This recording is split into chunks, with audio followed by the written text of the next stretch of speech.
Are Madhavan की romantic film आप जैसा कोई ओटीटी प्लेटफॉर्म नेटफ्लिक्स पर स्ट्रीम हो रही है। बिना किसी शोर शराबे के इस फिल्म ने दस्तक दी है।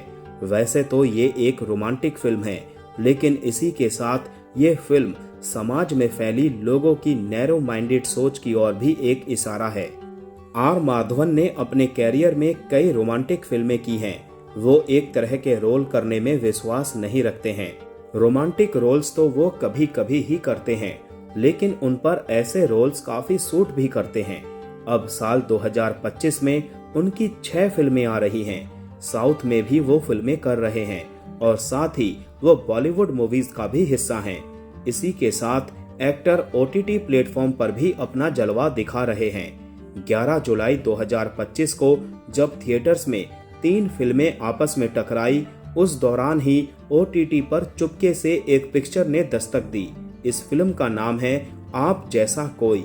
मूवी की खास बात यह है कि इसमें प्यार को सिर्फ दिखाया ही नहीं गया है, बल्कि इसके मायने भी समझाए गए हैं। ऐसा कहा जा सकता है कि ये फिल्म प्यार के रैपर के अंदर रिश्तों की समझ और लिहाज की टॉफी लिए हुए है।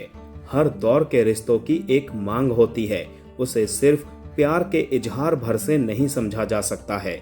उसके लिए आपको प्यार को समझना होता है, इसके सही मायने समझने होते हैं और इस समझ के साथ ही रिश्ते में मजबूती आती है। बात यहाँ अरेंज मैरिज या लव मैरिज की नहीं हो रही है।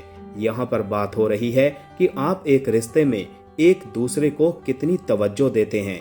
क्या हम रिश्तों में प्यार के बदले बराबर प्यार देने का भाव रखते हैं? आखिर में प्यार है क्या और मौजूदा समय में इसकी परिभाषा क्या है?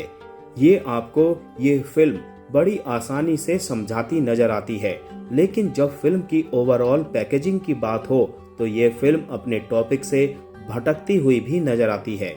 आप जैसा कोई फिल्म की कहानी 2 अलग अलग परिवारों की कहानी है।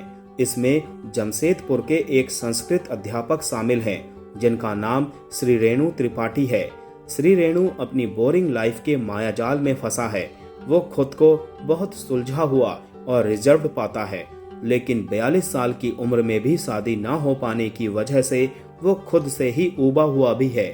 उस निरस्ता से पार पाने के लिए वो ऑनलाइन चैटिंग ऐप का सहारा लेता है और इसी ऐप में छिपी हुई है दूसरे परिवार के ताले की चाबी, जो कोलकाता का रहने वाला है। दोनों परिवारों की क्लास और वे ऑफ लिविंग डिफरेंट है। कहानी का दूसरा मुख्य किरदार है कोलकाता की फ्रेंच टीचर मधु बोस, जो फ्री माइंडेड है और प्यार में ठोकरें भी खा चुकी है।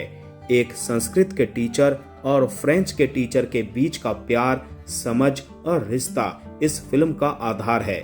इसमें दिखाया गया है कि आखिर कैसे 2 अलग अलग सोच वाले प्यार में पड़ते हैं। उनकी पसंद नापसंद अलग होते हुए भी कहीं ना कहीं मिलती है, लेकिन इसके बाद वो बीतते समय के साथ वैचारिक रूप से एक दूसरे को भिन्न पाते हैं।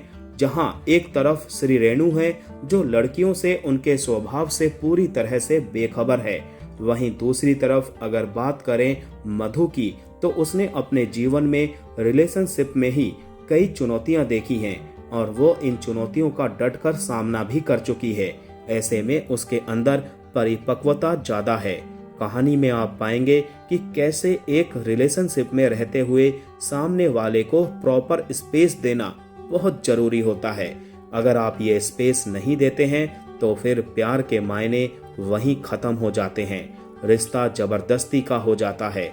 इसी से आगे बढ़ने और एक मैच्योर अंडरस्टैंडिंग के बिल्डअप को समझने के लिए एक रिश्ते में किन चीजों का होना जरूरी होता है, वो आपको इस फिल्म में मधु और श्री रेणु की केमिस्ट्री के जरिए समझने को मिलेगा। ये फिल्म देखने की भी कई वजह है, साथ ही ना देखने की भी। इस फिल्म को लेकर मेरी पर्सनल सलाह ये है कि इसे सभी को एक बार जरूर देखना चाहिए। ये आपको गुड फील देती है। किसी भी फिल्म का उसकी शूटिंग लोकेशंस और सीन क्रिएशन से सीधा वास्ता होता है, क्योंकि पूरी फिल्म के दौरान ही सीन्स आपकी आंखों के सामने रहते हैं। ऐसे में आप अगर कोलकाता में एक 42 साल के कुंवारे संस्कृत टीचर और उनसे छोटी उम्र की एक फ्रेंच टीचर के बीच का अनूठा रोमांस देखना है, तब आप ये फिल्म देख सकते हैं। अगर आपको कोलकाता की गलियों में चाय की चुस्कियों के बीच प्यार के गुब्बारे उड़ते नजर आ रहे हैं, अगर आप पुराने कैनवस पर एक ऐसी कहानी देखना चाहते हैं जो रोमांटिक होकर भी इंफॉर्मेटिव है, तो भी आप इस फिल्म को देख सकते हैं।